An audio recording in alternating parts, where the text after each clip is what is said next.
म्हणून आपण सर्वांनी मिळून हा निर्णय घेतलेला आहे आता। आणि साहेब, हा निर्णय घेताना काय आम्हाला मिळावं म्हणून निर्णय घेतलेला नाही। कोल्हे साहेब, आम्ही कधी कुठली गोष्ट आमच्या पदरात पडावी म्हणून आम्ही कधी वागलो नाही, कारण ते संस्कार नाहीत आमच्यावर। 10 वर्ष झालं मी कुठल्या संविधान पदावर नसताना सुद्धा आज एवढा मोठा जनतेचा पाठिंबा आपल्यावर का मिळतो, तर समाजामध्ये एक विश्वास लागतो आणि तो विश्वास आपण संपादन करण्याचं काम या इंदापूर तालुक्यामध्ये केलेलं आहे। आणि म्हणून साहेब, मला माझ्या कार्यकर्त्यावर आणि जनतेवर मनापासूनचा अभिमान आहे। हल्लीच्या काळामध्ये मंत्रीपद, पद, कॉन्ट्रॅक्ट एवढं सगळं असताना सुद्धा माणसं जवळ थांबत नाहीत, सोडून चालली माणसं।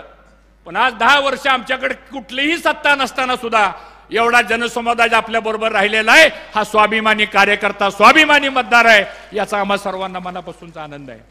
आणि म्हणून साहेब, आता आपण आम्हाला पक्षामध्ये घेतलं, जी काय आपल्याला जबाबदारी आमच्यावर टाकायची साहेब ती टाका।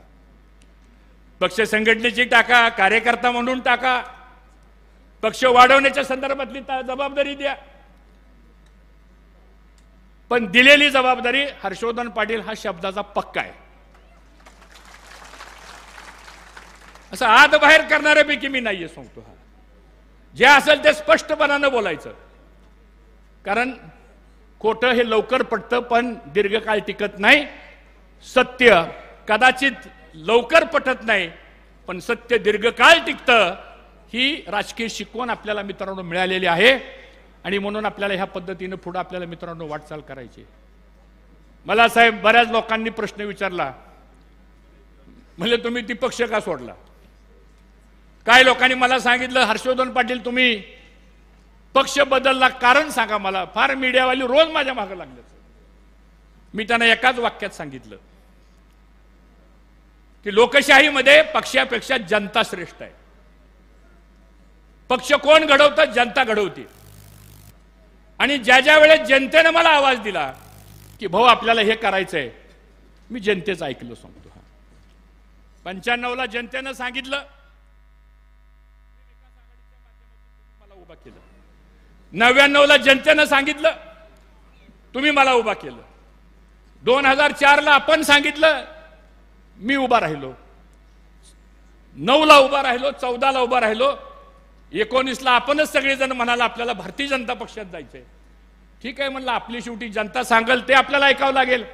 आम्ही त्या पक्षामध्ये गेलो। आता लोकांना प्रश्न पडलाय की हिने हा पक्ष का सोडला?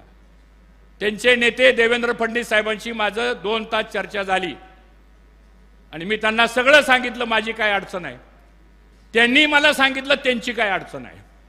आता राजकारणामध्ये बंद दाराआड बरीच चर्चा असती, आपण संस्कृत माणसं आहोत, ती बाहेर बोलायचं नसतं। आणि मग शेवटी त्यांनी सांगितलं, शेवटी तुम्हाला तुमचा राजकीय निर्णय घ्यायचा आहे।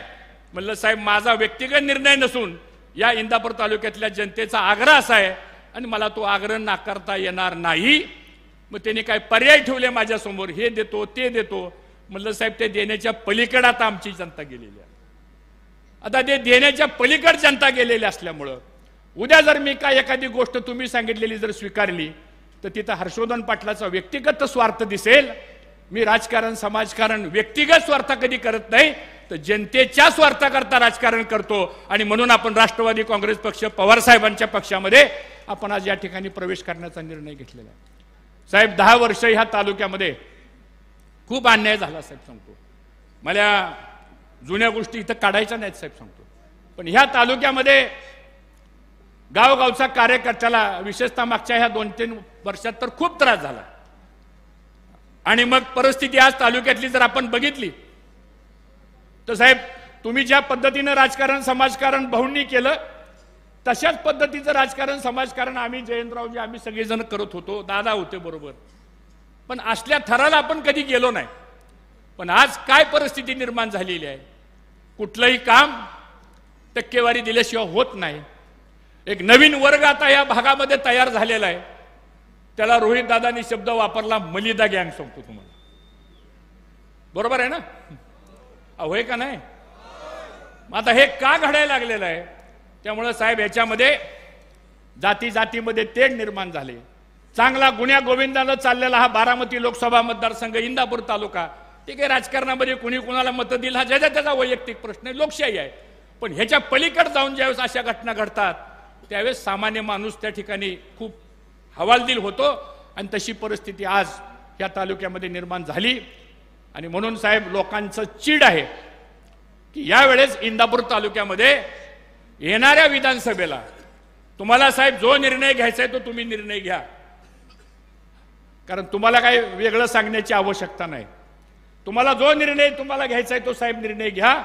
पण मी ह्या जनतेच्या साक्षीने सांगतो, जो निर्णय आपण घ्याल त्या निर्णयाला इंदापूर तालुक्यातली जनता परिवर्तन केल्याशिवाय राहणार नाही, हा विश्वास मी आपल्या सगळ्यांच्या वतीनं या ठिकाणी देऊ इच्छितो. आपल्याला